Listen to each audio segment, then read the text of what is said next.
الحمدللہ رب العالمین والصلاة والسلام علی سید المرسلین اما بعد۔ کسی نے سوال کیا ہے کہ بہت ساری بچیاں جو شادی کی عمر کو پہنچ گئی ہیں لیکن ان کے کہیں رشتے طے نہیں ہو رہے، گھر والے پریشان ہیں، کوئی ذکر بتا دیں جس کے کرنے سے یہ فرض ادا کرنا آسان ہو جائے۔ تو گزارش یہ ہے کہ ساری مشکلات دور کرنے والا اللہ تبارک و تعالی ہی ہے۔ انسان کو چاہیے کہ جب بھی مشکلات آئیں اللہ سے اپنا تعلق مضبوط بنائے، اللہ سے گر گڑا کر دعائیں کرے، اور یہ بھی دیکھے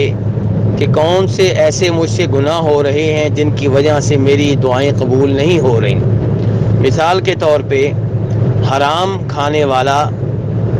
اس کی دعائیں قبول ہونے کے امکانات بہت ہی کم ہوتے ہیں، جیسا کہ مسلم شریف کی حدیث سے ثابت ہے کہ نبی صلی اللہ علیہ وسلم نے فرمایا کہ ایک آدمی سفر کی حالت میں ہے اور اللہ سے دعائیں کر رہا ہے، اللہ کو پکار رہا ہے،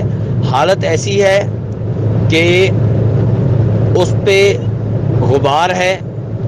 اور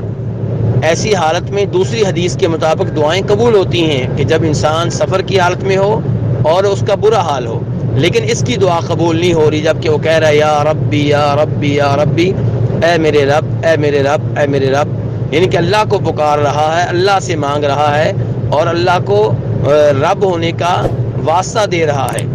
لیکن آپ فرماتے ہیں اس کی دعا کیسے قبول ہو جبکہ اس کا کھانا جو ہے وہ حرام کا ہے، جو پانی پیتا ہے، جو شہد پیتا ہے، جو دودھ پیتا ہے وہ حرام کا ہے، لباس اس کا حرام کا ہے، اور حرام اس کے جسم میں سرایت کر چکا ہے۔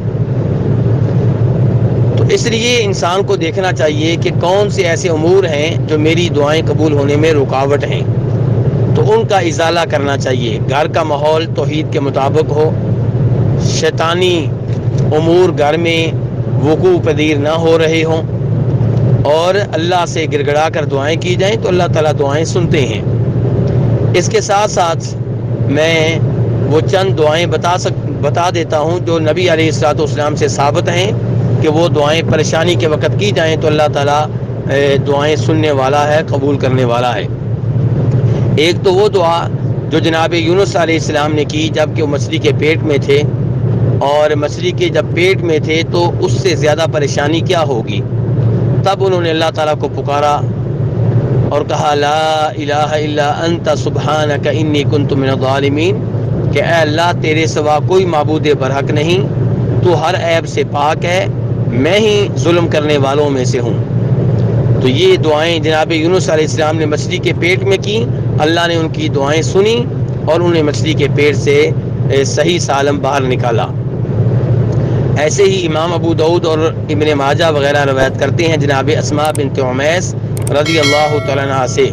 کہ نبی علیہ الصلوۃ والسلام نے فرمایا تھا کہ پریشانی کے وقت یہ دعا کی جائے اللہ اللہ ربی لا اشرک بہ شیئا، کہ اللہ میرا رب ہے، میرا خالق ہے، مالک ہے، رازق ہے، میں اس اللہ کے ساتھ کسی بھی چیز کو شریک نہیں کرتا، شریک نہیں ٹھہراتا۔ تو یہ دعا کی جائے پریشانی کے وقت۔ تو نبی علیہ الصلوۃ والسلام نے یہ پریشانی کا علاج بتایا ہے۔ اس سے یہ بھی پتہ چلا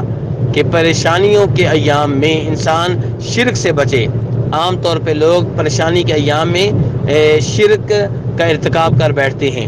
جبکہ یہ دعا بتا رہی ہے کہ پریشانی کے ایام میں خصوصی طور پہ شرک سے دور رہنا چاہیے۔ ایسے ہی امام بخاری اور مسلم روایت کرتے ہیں جناب عبداللہ ابن عباس رضی اللہ عنہما سے،